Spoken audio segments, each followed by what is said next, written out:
Hello, everyone. Russ of Aquariumax Pets here with Jessica from the Portland Insectarium. Welcome, Jessica. Hi. Have you on the show. We talked about this several months ago, not too long after we both were at Sky Island Adventures with Peter Clausen and Jesse Green and some other really cool people back in July. Yeah. And we thought we would have a stream to introduce you a bit more to the Portland Insectarium. So Jessica, could you introduce yourself just a bit for us? Yeah. So I'm Jessica. I'm in Portland, Oregon. And I opened the Portland Insectarium almost 2 years ago in its first physical location. The Insectarium has existed in some mobile form since 2016. Minus a 2-year COVID break. Me personally, I went to PSU and got my bachelor's degree in biology, and then I studied spider biodiversity on urban green roofs with Susan Masta.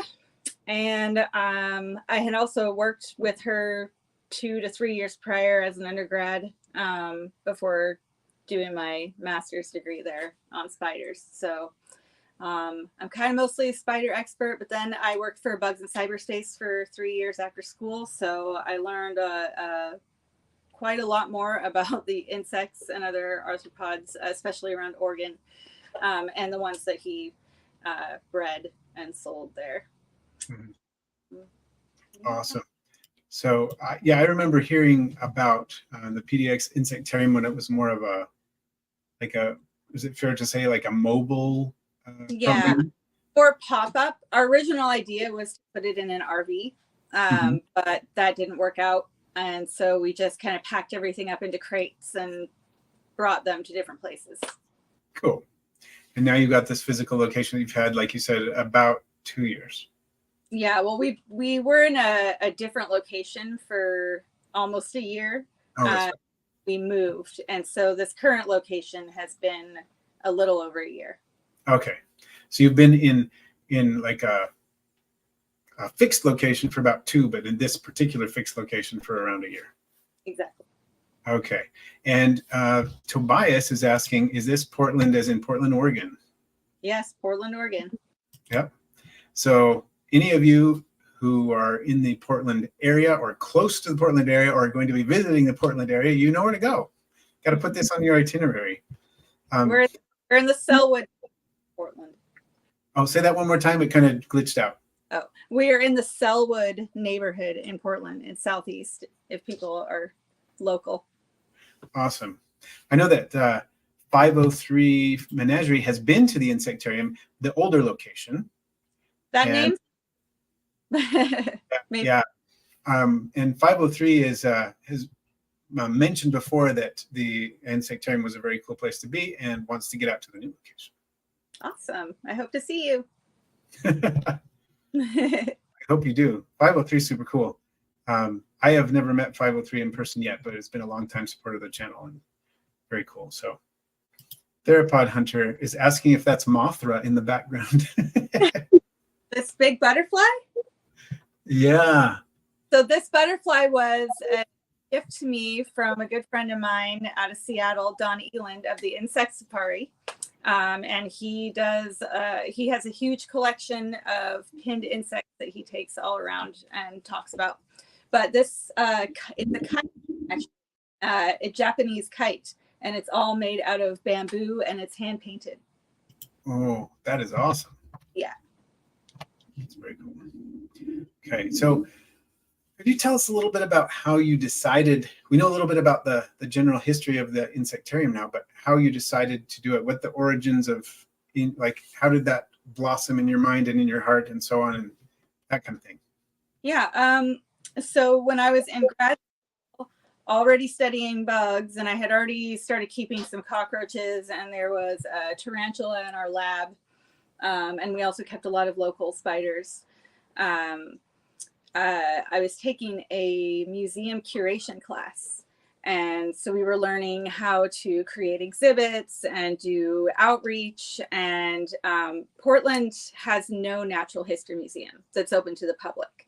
PSU, Portland State University, has a private natural history collection used for research, but it's not made for display. So part of that class was everybody creating an exhibit using museum specimens to have a big open house for everyone. And so we were like, why doesn't Portland have a natural history museum? We have a couple of science museums. The Oregon Museum of Science and Industry is great, but it's very broad. And they only have a small life sciences section. And so myself and two other classmates got in the discussion about that and thought that maybe a natural history museum was too big of a venture for us. But I thought maybe an insectarium, because I had already been to like 2 or 3 in other cities at that point, and was like, we have something like an insectarium, we could do that. And then, you know, one of the people in the class had an RV and actually donated it, and we tried to remodel it, but again, it didn't work out. The RV just wasn't in good enough condition for it to work out. But yeah, we just sort of went from there. Very cool. So we have a couple questions. One from the spider boss. It says, what is the chunky jumping spider in the enclosure in front? Oh, can you see her? Yes, this is Itty Bitty, although she's not so itty bitty anymore. And if you like, she can come out and say hi now. Oh, yeah. Something like that, because I have her for some of my demo bugs. So Itty Bitty is a regal jumping spider. They are native to Florida, and it's the largest jumping spider species in the United States. She is captive bred here in Oregon. So she's used to people. She's used to being handled. She's friendly and curious. Let's see if we can get her to in focus on the camera there. Oh yeah, she's looking pretty good. She's not quite in focus, but close. Yeah. Anyway, she's super cute and friendly and chunky for sure. She is. She's a nice big one. Yeah. And it's kind of hard to see her color on this screen, but she is pink, and that the spot on her back is a heart shape. Oh, perfect. She's a cute one. Yeah. All right. Any other Itty Bitty? What was that? Were there any questions about Itty Bitty? Theropod Hunter is asking, is that one of the eyelash species? In other words, I'm thinking what Theropod Hunter is asking, is it one of the species that has the setae in such a way that looks like they have eyelashes? Yeah. Yes. It's kind of hard to show on here, but she does have setae that come out from the top of her head. Yes. Mm-hmm. Cool. So Tobias is saying try putting the spider up in front of the camera and then put your other hand behind the spider to see if that'll increase the focus. But yeah, I was kind of that by holding my hand like that. But yeah. Or here she is on her little walnut house. Oh, there you go. Backwards. Oh yeah. Oh, that helps. You can see her eyes and everything. Oh, good. Well, when she looked at the camera. Now she's not. Can I look? That's the cool. Camera's backwards for me, so I keep turning it the wrong way. I'm like, no, right is left. So, Random T wants to know how old Itty Bitty is. Itty Bitty is about a year old, which is getting up in age for a jumping spider. They can live to be about 2. Mm-hmm. Yeah, and she looks like she's doing well still. So yeah, we do have another one named Bella who is almost 2. She doesn't come out anymore because she's really clumsy and she has a hard time holding on to things, so she falls a lot easier. That makes sense. Yeah. And as those of you listening may imagine, jumping spiders and tarantulas share the issue that if they fall, it doesn't take a whole lot of distance to damage them. Yeah, especially ones. Yeah. But fortunately, jumping spiders always have a little line of silk that they are always attaching to whatever they're walking on, so that if they do fall, they can catch themselves and pull themselves back up. Right. It's nice they have that fail safe, and unfortunately, tarantulas don't generally work that way. So. Oh, That's why whenever we hold tarantulas here, we always do it either on the floor or hands above the table. Never. Yeah. That is a good way to do it. Okay. All right. Oh, we had another question earlier that I kind of skipped by. YN Curry was asking if you have isopods at the Insectarium. Yes, we do. I'd like to see them. Sure. I can turn the camera around and go to our isopod station. Cool. All right, let's see here. Get back to front or back camera. There we go. Okay, take a little look at the Insectarium here. This here is our touch bug station. So we've got some beetles, some cockroaches, and all of these are isopods. So in this one, we have zebra isopods. These little cuties. That's a nice one right there. Probably babies in there. Oh yeah, they're doing good. Oh yeah, plenty of springtails too. Nice. So yeah, kids can come in here and dig around, lift up the wood, pick up the roly-polies. They love it. A lot of kids come in here, or even adults, who are very hesitant about bugs. But as soon as I say, well, we have roly-polies, they're like, oh yeah. Excellent gateway arthropod. These are powder blue, powder orange. These ones don't roll up. And I don't think I have a whole lot of these, so it might take me a second to find. Oh, there's one down there. There you go. Oh yeah, there goes an orange. Yep. Pew, pew. They're real fast. And it's kind of hard to see, but they have a sort of sheen to them that make them look powdery. Yeah, especially when they're in a little lower humidity, then that really shows up. Looks like they're having babies, though. Oh yeah. Yeah. You can see some young ones in there. And we've got a few clown isopods. I don't have babies of these yet, I don't think. There's one that's molting. Molting, yeah. Cool. The isopods molt half their exoskeleton at a time. Oh, there's a big one down there. Oh yeah. They're kind of spotted, but some of them have a little red skirt. Are these, you know the locality of these? Yes, it's right here. Oh, Montenegro. Okay, good. Yeah. Yeah. Yep. I have that locality and the what's the other one? Dubrovnik locality, and they're a little different. Ah, and then we've got the dairy cows. Oh, one of my favorites. Of course, they're all one of my favorites, but you know. Yeah, there they are. They're so chunky. Yeah. I just got them a lot of fresh leaves. Now that it's fall, there's finally leaves available. Yeah. And I think there's just one more kind. Sometimes I forget what I have. Oh yeah, the Punta Canas from the. Oh, love Punta Canas.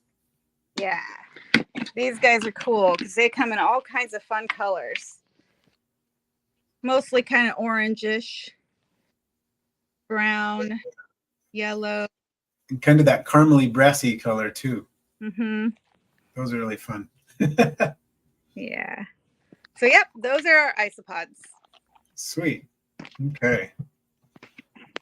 So let's see where it is. There was a question, kind of a general question. I don't know if you want to address this now or if you want to continue the tour and address it later. How do you want to do that? Oh, I don't know. We can just go in order of questions. I don't mind. Okay. So the next question says, what do you do with your insectarium? I always wonder what they do exactly, like with people. Like how does it work? You know, our insectarium is actually a bit different than most. I've been to 4 different insectariums around the country, and most of them are really big, you know, nonprofits, like, you know, lots of really like huge exhibits and butterfly houses, and but there's not really a lot of one-on-one with the people there. Mhm. And so my insectarium is one room.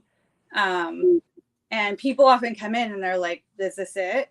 But there are hundreds of bugs in here. And a lot of them you can touch.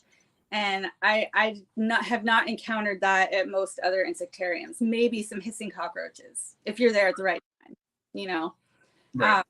But here you can touch roaches, beetles, isopods, mantises, a tarantula if you want to, vinegaroon, millipedes. Yeah, so there's a lot of options for hands-on activities. And remind me again your question. So, what exactly do you do in the insectarium? And that answers a lot of the question. But I remember. So there's a lot of hands-on activities, which, you know, this question kind of leads to the tour. So should I just do that? Yeah. But before you do the tour, I just wanted to. We chatted when we were in Arizona about some of the other programs you have that are related to the insectarium, but not necessarily inside it. Can you tell us a little bit about that as well? Wait, you mean like when you go do the bug with you give the people the nets and they go catch the bugs and stuff like that? Oh, yeah. We do try to do events, you know, like the bug walks during the summer. I take people to local parks and teach them how to find bugs, all the different techniques on how to find bugs, how to ID them. We get out the field guides, we catch them in vials, learn how to use nets, and all of that. And then we do other events that are outside of our normal business hours, but still on location. Like drink and draw. You can come and have a drink and draw the bugs. We put them out on tables, the terrariums or our dead bug displays. And that goes back to when we were pop-up, because we used to do it at a local art gallery. Okay. They would do drink and draw, just general ones, you know, they would just come and draw. And so then we started going there doing the bug themed ones. I've done pinning classes and, you know, isopod workshops, you know, make your own isopod terrarium. So many things I can't even think of them right now. That gives us a good idea of, you know, some of the activities that are related, whether they occur inside the insectarium or outside. That's awesome. I think that helps a lot. Yeah, and we do, you know, sometimes go to other facilities and do presentations. I don't currently have a vehicle, so it's kind of hard for me to do it right now, but we have in the past, and sometimes I can get someone to drive me to things. So, yeah. So YN Curry wants to know if this is your full-time job. Yes, I work every day, all day. I don't have time for any other job. I do try to do some photography on my spare time and make a little bit of money with that, or art and illustration. But yeah, ever since I left Bugs in Cyberspace, which was 2021, I've been doing this. Cool. All right. Yeah. Becca has a question about using water conditioner for aquatic beetles. And I just say you don't necessarily need to, but it wouldn't hurt them. Well, so I'm new to keeping an aquarium. The beetles I've had ones before our trip that I just ordered from Peter, and I've had them since for like over a year now. And they're doing great because they don't breathe the water, they breathe the air. So exactly. I don't think they really care about the water quality, but I want the water to look, you know, somewhat clear for display and to be good for the plants in there. And I have not had good luck with plants. My plants keep dying. And so someone told me, I actually have it right here, but I haven't used it yet. Someone told me to get this. I don't know if that's what they're talking about. Okay. A water conditioner. Equilibrium, that's the one that adds the minerals, isn't it? Yeah. Yeah. But that's for the plants. The beetles don't care. Yeah, the beetles wouldn't care. Yeah. And I would say that you can use water conditioner, but you don't have to, because like you said, the beetles are not going to be bothered by it. Do you have really low dissolved solids in your water in Portland? You mean the tap water? Yeah.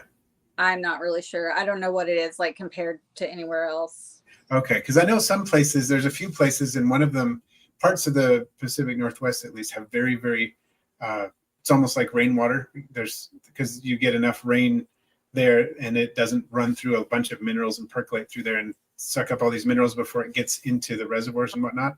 And so sometimes water with very, very low dissolved solids like that, you do need to boost it a little bit. Okay, yeah, I think that's the case. And that could be. And maybe I need to send you some, have you worked with Anubias plants in with your beetles at all?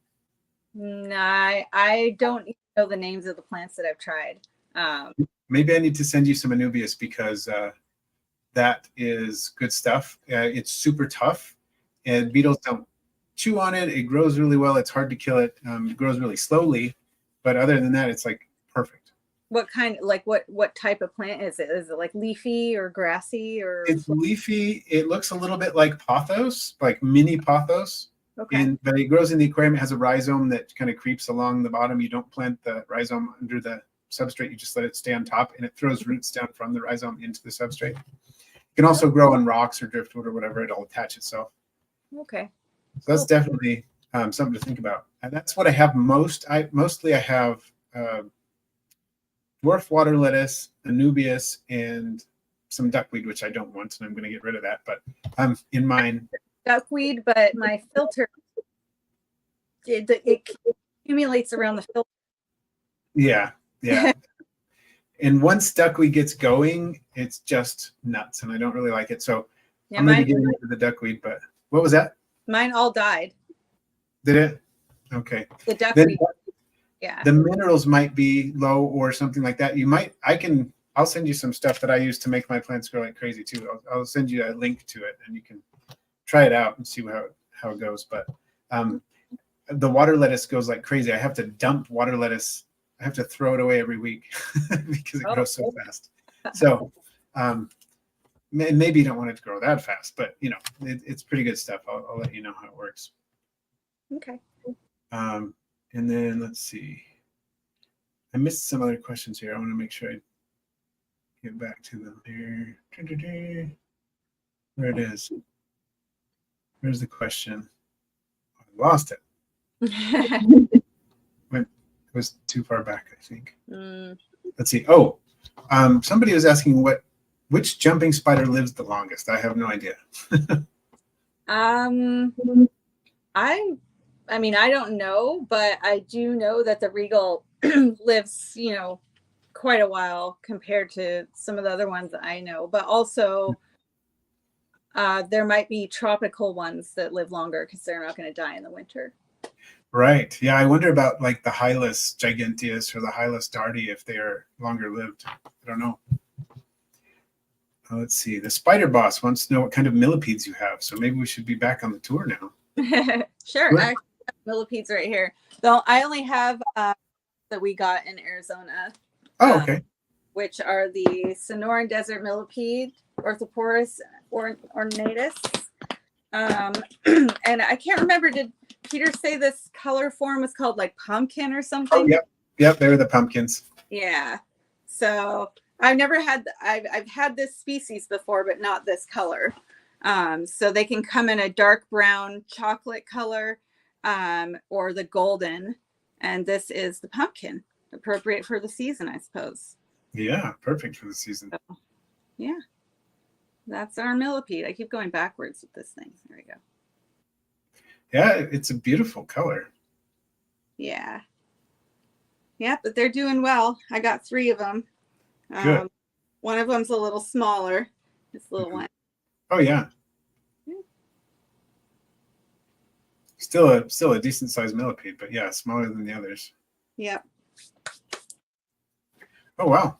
Some of the people in the chat are saying they've had Phidippus audax that have one that got a little more than 3 years old, and one that's a little less than 3, but it's still alive. So that's That's good. pretty good. Yeah. I've heard of Regals living longer than 2 years. It's just not typical. Not typical. Yeah. I've had a few Regals and I've never had one live that long, but Yeah. let's see. Becca Nichols is wondering about the aquatic beetles. Do they need a water pump like what fish need? No, they I only have the water pump to try to keep the water clear for display purposes. In the wild, like where we collected those beetles, they're living in these little tiny puddles, little mud puddles. Like I don't think they care. Some of them were quite mucky. And filled with other animals too. Like they didn't have a lot of space. Yeah, and they did just fine. Mm-hmm. So yeah, I wouldn't say that they need it. It's just nice, like you were saying. It's great for visibility and for display purposes. It's nice, but you don't need it. And I have my 20-gallon has a filter on it, but I have like my ferocious water bug, like yours, is in a tank without a filter. It doesn't need it. Okay, cool. Well, should we look at another critter? Sure. Well, I could show us what it is. I don't have anything super exotic right now. The most exotic thing I have are baby ghost mantises. Oh, cool. Now I'm going to show off some bigger ones. This one here is one that I collected in Arizona. Female border mantis, stagnomantis limbata. Oh, nice. She's a nice kind of peachy golden color. I have another one that's green, and then also a male. I've attempted to mate them with no success. The male attempted once, and the female tried to attack him. I saved him, and he has since decided to not try again. Once bitten, twice shy, huh? Yeah, right? Let's see if we can get a view of her. But yeah, she looks pretty chunky. oh yeah, they're good eaters. And then I also have a couple of Chinese mantises that were just found locally because they are not native here, but they are around. Partly because nurseries sell their egg cases for pest control, natural pest control for your garden. Please don't do that. Mantises are not good pest control, especially not native. Mantises are indiscriminate predators, and they will eat all the bugs in your garden. Whew, this one's feisty. Come on. They will eat all the bugs in your garden, not just the bad ones. Bad. So they'll be munching on the bees that are pollinating, and they'll be munching. I've even heard that the Chinese mantises, especially the females, can get hummingbirds. Yeah, and this one's a male, so he's a little smaller than the females. They get pretty big, and they're aggressive, and yeah, they'll go after hummingbirds and butterflies. So, and then people always say, well, then what should I get for my garden? Ladybugs? But ladybugs are also not native, not the ones that you buy. Mm-hmm. And so I always say the best way to have a pest-free garden is to plant native plants. Yeah, that's true. That's a good way to do it. And so Mr. and Mrs. Morelia wanted to know, how do you handle Chinese mantises without them biting you?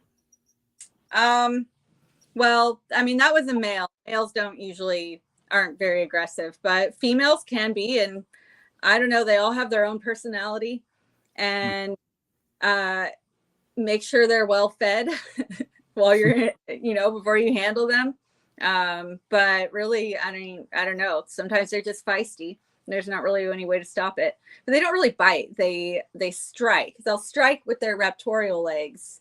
And then if you let them, they might try to chew on you. That I have had that happen. Like one of them just grabbed my finger and started trying to eat me. But it's not really a bite, it's like chewing. Right. It's like slowly nibbling on you. So, let's see. I don't know if anyone wants to see. I have a little scorpion over here. Oh yeah, let's check out the scorpion. This is also one we collected in Arizona. I've got 5 different species of scorpion here. Cool. But my desert hairy is in a big heavy terrarium that I'm not going to pick up. So we'll look at her later. Where's my black light? There it is. So this is a striped tail scorpion out of Arizona. Let's see if I can get that to be visible to the camera. No. Okay, I'm going to move the camera a bit. Okay. Nope, my hand's in the way. Scorpion. Okay, I gotta turn the camera around. Yeah, no problem. Okay.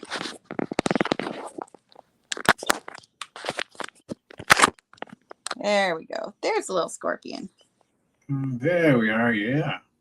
And here it is under the black light. If anyone wants to see that. I can never get tired of that. It doesn't matter how many times I've seen it. I love it. It's amazing. And this scorpion in particular is a bit feisty.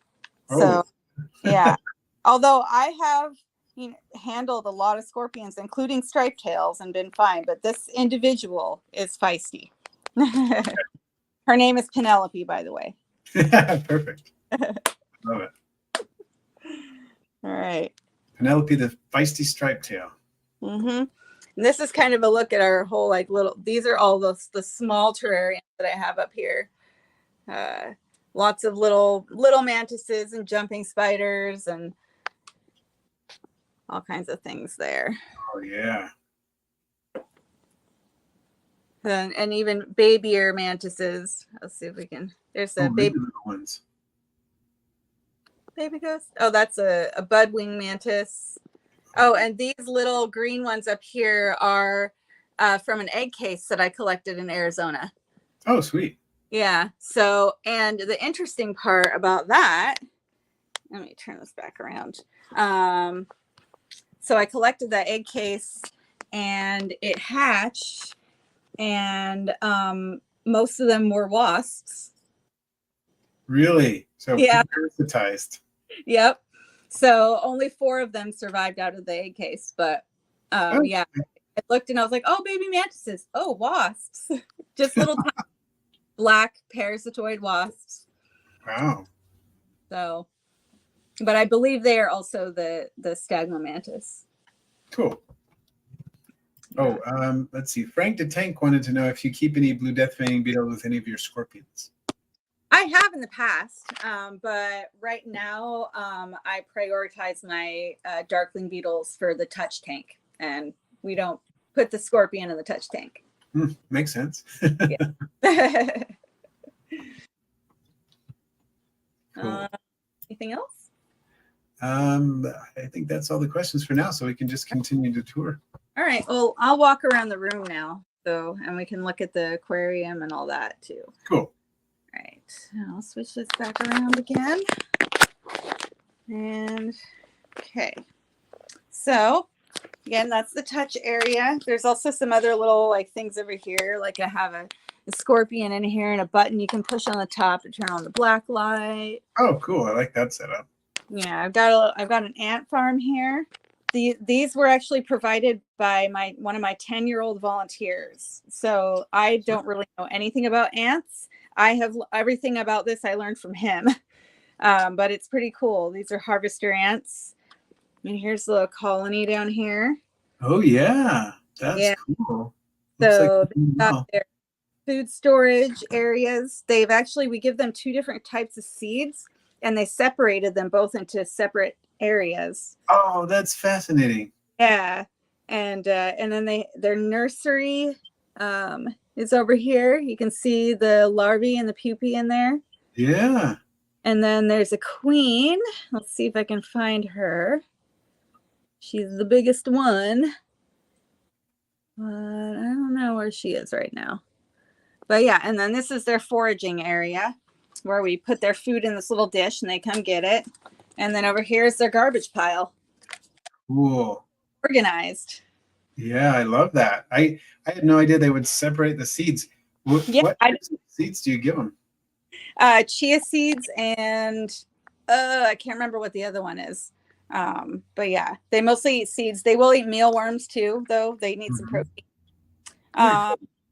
Oh, and I've got this cobweb castle. I don't know if anyone's familiar with that. Oh yeah. But it's a specially designed terrarium for the southern house spider. So you can see her cool web in the front, sort of. It's all got reflections, and then you turn it around and you can lift this up and see where she lives. Oh wait, she must be hanging out in the front.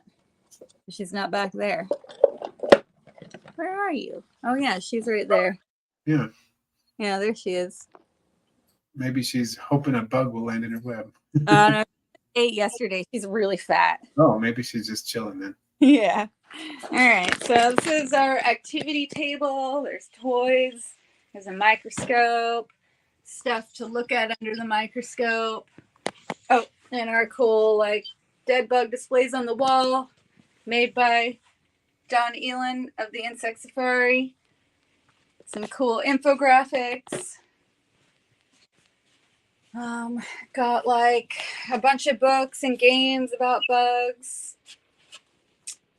And then here's where all the fun stuff is. All right. So these are just some Mantis uthicas that I'm waiting to hatch. This terrarium I have big plans for. I want to turn it into a semi-aquatic. I want to fill it with water and maybe put the ferocious water bug in here, but then have a land element and put something else on top. Yeah, that's a cool idea. This here is my salmon pink bird eater. Let's see if we can get her in view. You can see her little foot. Oh, there she is. Oh, yeah. And then there's another. This is our handleable tarantula, Pris. So she's the one that people hold if they want to hold a tarantula. Here's my aquarium. So awesome. The water's, a little tanniny, but it's still clear. So I've got this filter back here. But see, that plant there, that plant just, I don't know what happened to it. I got my whirligig beetles. And, I see a little bubble there. Is that a beetle? Yep. So there's a beetle with a bubble on its butt. Oh, yep. And I've got snails. Look, there's a couple of snails mating. Oh, yeah. And the diving beetles are laying eggs. Look, there's some right here. Oh, sweet. Oh, yeah. Cool. Yeah. And there are larvae in there too, but I'm not sure if the larvae are surviving because they might be being eaten by the beetles and the water scorpions. Oh, that makes sense. There's the diving beetle. Oh, yeah, one of the bandits. Yep. And let's see. And I had some caddisfly larvae in here just as an experiment, but I think they've all died. Oh, but is that the case right there? Yeah. On the screen? Cool. Mm-hmm. And then my water scorpion is hanging out over here. There. Yeah, I bet it would totally munch some beetle larvae if it could. Yeah. I love how they look. They're so amazing. I know. They're like underwater mantises. Yeah.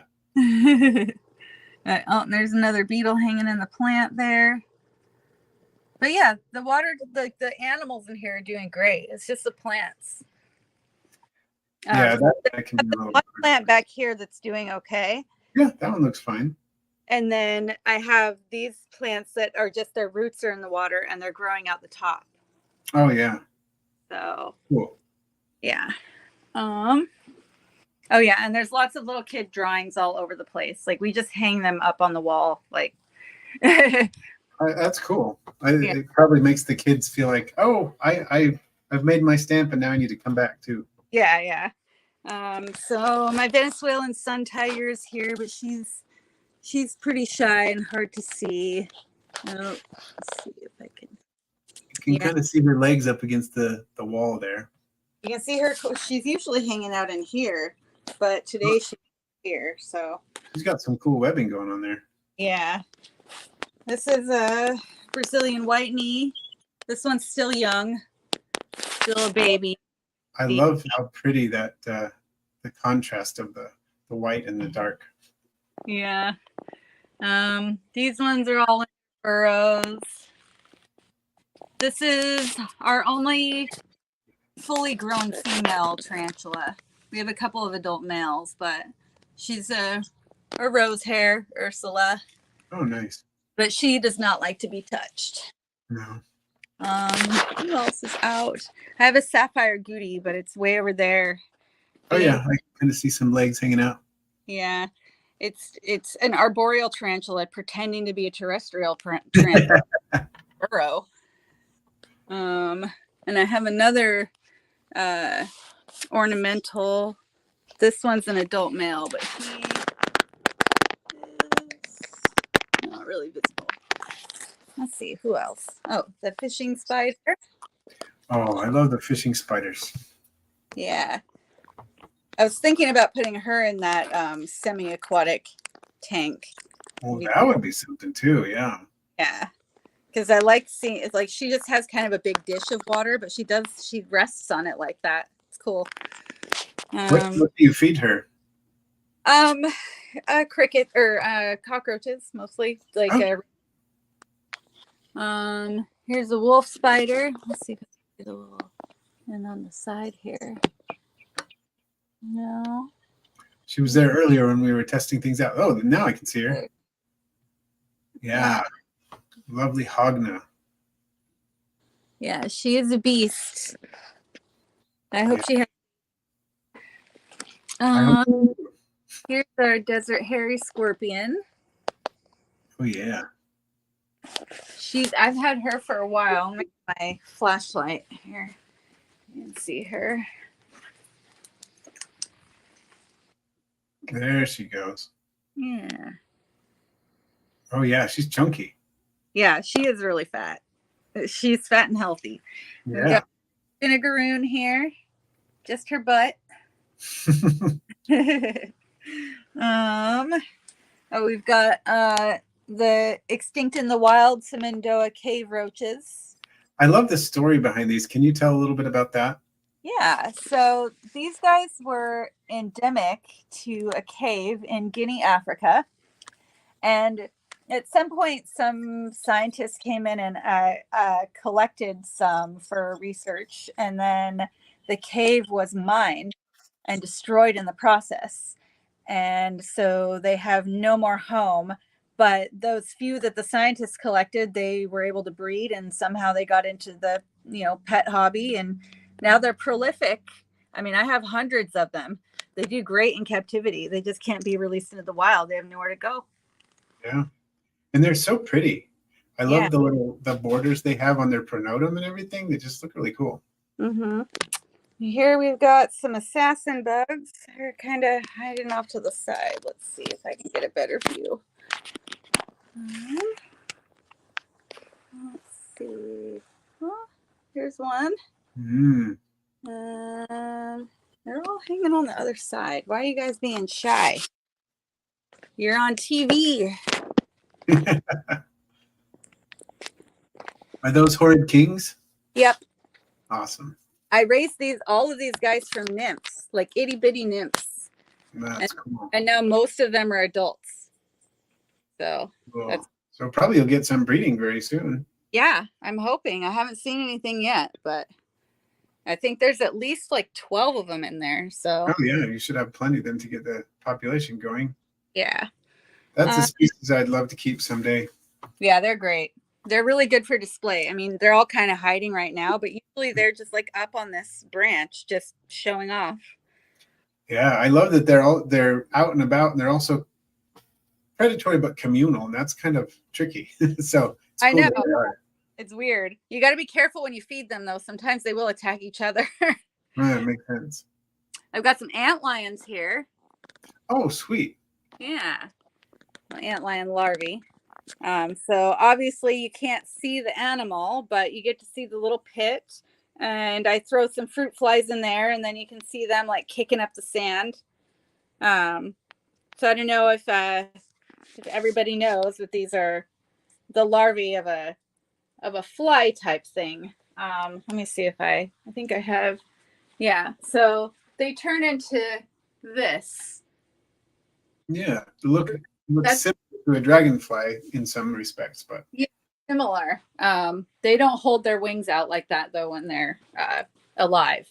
right. Yeah, but the larvae are these predatory little beasts that build sand pit traps to trap ants. It's I awesome. love them so much. I I actually raised one to an adult when I was a kid, Awesome. but ever since then I've tried to keep maybe 2 or 3 of them. I haven't tried a lot, but I've tried a couple of times, and they will go dormant for a while and then they'll reappear. But I've never had one that actually pupated successfully into an adult since then. I have not kept long term. Like we would keep them at Bugs in Cyberspace sometimes, and people would buy them, but they weren't around for very long. So this will be my first experiment into actually trying to raise them. Yeah, hopefully you'll get some adults. That would be awesome. Yeah. Got lots of little spiders here, some black widows, baby black widows. Oh, we also have some adult black widows. There's one there. And there's one there. It's hard to see. Ferocious water bug. Love these guys. Yeah. It's interesting how they love to hang upside down so much. Yeah, that's just what they do. Yeah. And then hissing cockroaches, of course. Everybody's kind of hiding right now. There's a bunch of them. And we also have some of those in our touch tanks. Well, that's kind of it. Like there's a whole bunch more mantises. European mantis, stagmo mantis, Chinese mantis, giant shield mantis, kite shield mantis. I'm actually the kite shield mantis I've never heard of before. I haven't either. It's still a nymph, and it's not mine. I'm babysitting it for someone, so it's only this big right now. But yeah, I'm not familiar with the kite shield mantis. But yeah. Oh, and I do have a really cool tiger centipede that we got in Arizona, but it's never visible. Oh, is that the one that Jesse grabbed with his bare hands? Yeah, he caught with his bare hands. Yeah. That was hilarious. Yeah. So yeah, that's pretty much everything in here. We also have a gift shop if you want to see that. We actually have cool stuff in the gift shop. Turn on the light here. We've got cute spider stuffies. Oh, those are cute. Yeah. These cool, like not Lego, but Lego bugs. Oh, those are cool. Yeah, they're awesome. Like, are they Lego compatible? I don't know. It kind of looks like it might be, yeah. Yeah, I don't know. It's hard to say because I haven't used real Legos in a long time. But we have some butterfly bug art by a local artist. Bug themed jewelry, bug catching kits, and all like bunch of supplies you need: pins, forceps, magnifying glass, bug catching kits, all the stuff you need in them. Oh, cool. And I've been getting more into the light out here, terrarium stuff. So, oh yeah. So we also have all like terrarium kits. You know, I got to give Peter credit for that though. I stole his style, but those containers. Yeah, he has a bunch of those. Yeah. But well, when I used to work for him, I made using these containers, we would make mantis habitats by gluing fake flowers in there and, you know, all that. So, but yeah, so all different types of terrariums available, substrates. I make custom isopod substrates. So I buy all the supplies and then package it up so people can just come and buy that. Oh, sweet. Yeah. Well, somebody was asking if you sold stuff, and that answers that question. Yep. And we do sell some live bugs. We have, so I have isopod starter kits here. So, you know, you can get clown isopods or dairy cow isopods, the punta canas or the zebras. And then I also have baby jumping spiders. So, sweet. So right now, I only have like 5 or 6 that are big enough to be sold, to go to their new homes. Mhm. But I have 4 regal jumper egg sacs up here. Oh, wow. So there's probably like 400 babies in there.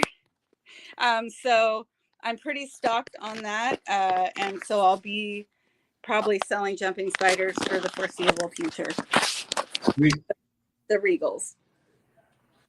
So yeah. Oh, and then I did get 6 baby ghost mantises in hopes of breeding them, but I'm not sure if the person who sold them to me knows how to sex them, because I got 5 males and 1 female. Oh no. Yeah. Very many then. Yeah. Yeah. So I don't know if I'm going to contact her and try to switch them out, or if I'm just going to hope that my 1 female survives and I can breed them. Yeah. But I'm going to try to sell mantises at some point too. That would be cool. Ghost mint. I do love the ghost mantis.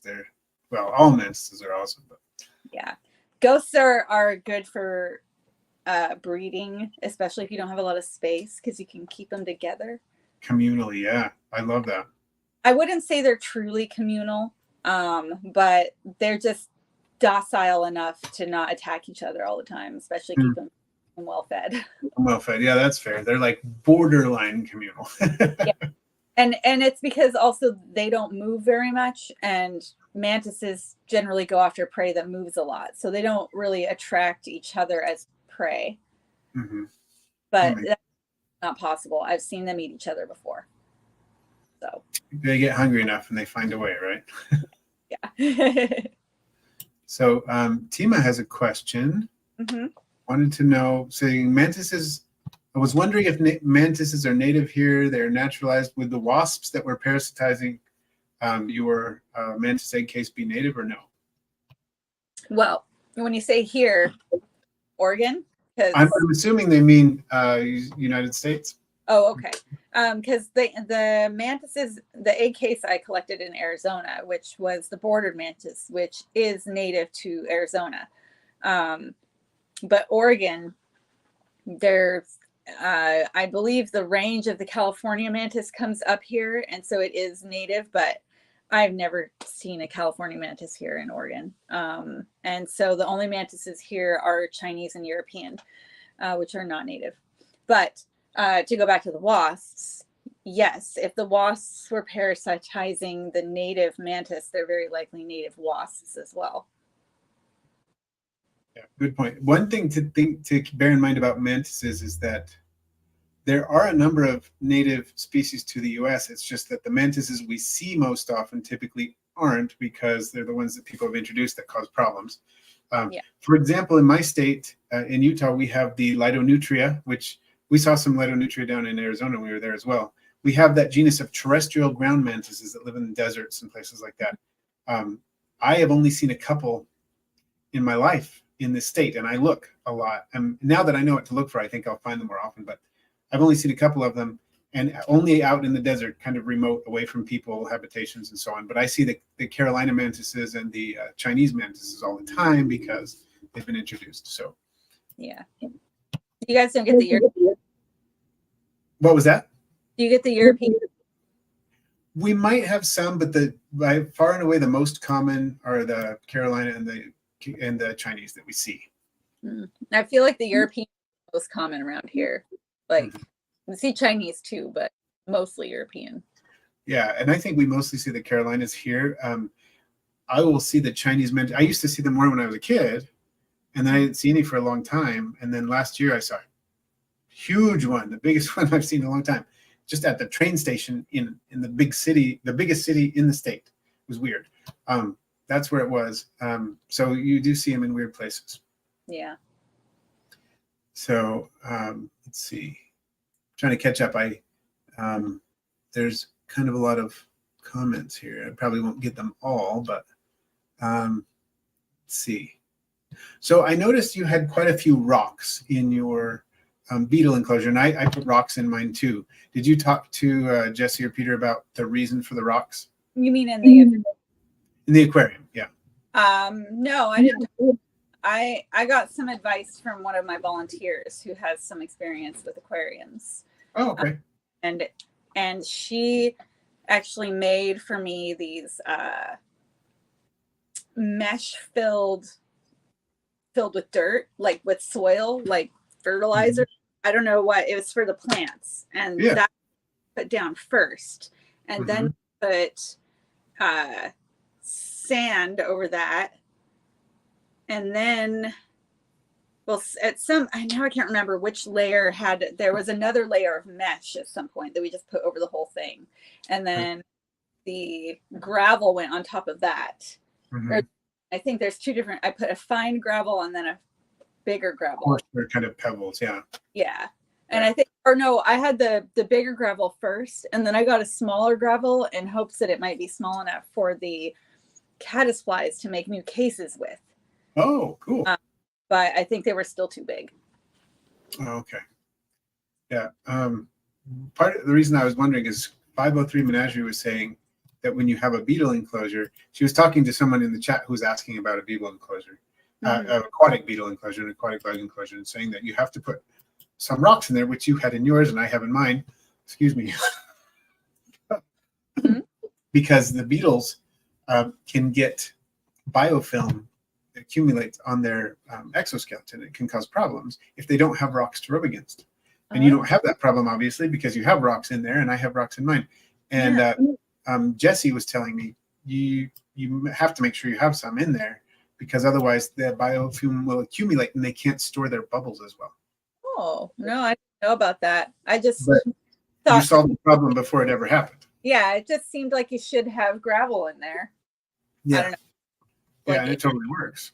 Just sand or just dirt would be weird. So yeah. So the problem was never a problem because it was already solved. Yeah. So. I've seen some other interesting creatures in there too. I don't know if they're coming from like the plants I collected or if they were like on this, like, the bugs that I collected. But they're, I saw a leech in there the other day. Oh, cool. Yeah. I don't know what it's on, but there's a leech in there. I remember. But, go ahead. What? Oh, go ahead. I didn't mean to step on your words. Oh, I don't know. I didn't even hear what you said. Okay. But yeah, it's just a little tiny leech, and I don't know what it's feeding on, but it's in there. Okay. Well, some of those leeches are snail specialists. Oh, okay. And I don't know if that's what you have in there or not, but I remember Jesse was saying that he put a snail-eating leech in one of his aquatic enclosures to help control the snail population, which was getting a little out of hand. And then he was like, "Oh, well, it did too well. Now I don't have enough snails." Well, and then there's some snails in there that have worms on them. Like tiny, where it almost looks like hairs, but when you look close, they're moving. I've seen that before too. Yeah. Do you know what that is? I'm not sure what that is, but I've definitely seen it before. Huh. But I mean, like, I don't mind if it kills the snails, I guess, because there's a lot of them. There's not too many. I think that maybe it's keeping the population under control. I don't know. Could be.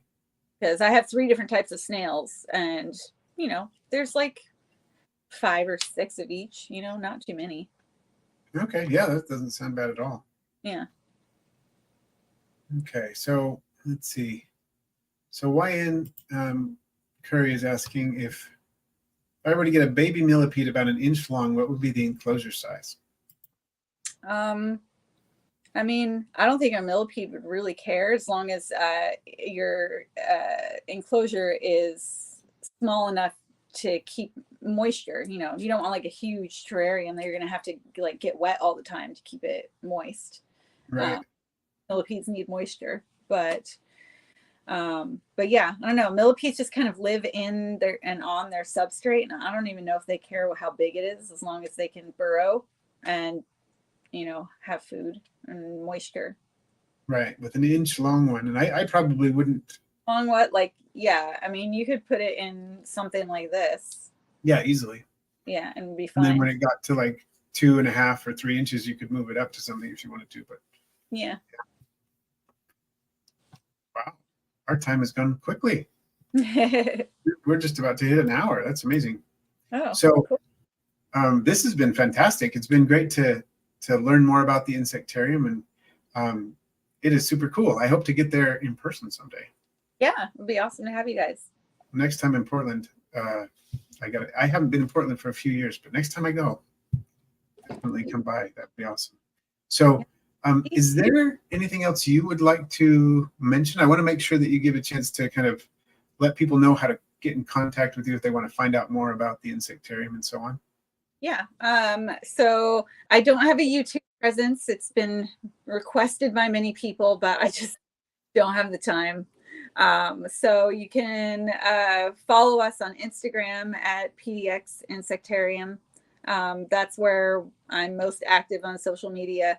And then our website is pdxinsectarium.org. Yeah, I think we have a TikTok, but I don't use it. So definitely Instagram first and second the website. Yeah. Cool. Yeah. And I do have the banner down at the bottom for those of you who've been watching. If you don't remember, the entire time during the entire recording that I will post of this live stream, you will see it just scrolling down at the bottom, pdxinsectarium.org. And Frank DeTink just put it in the chat as well.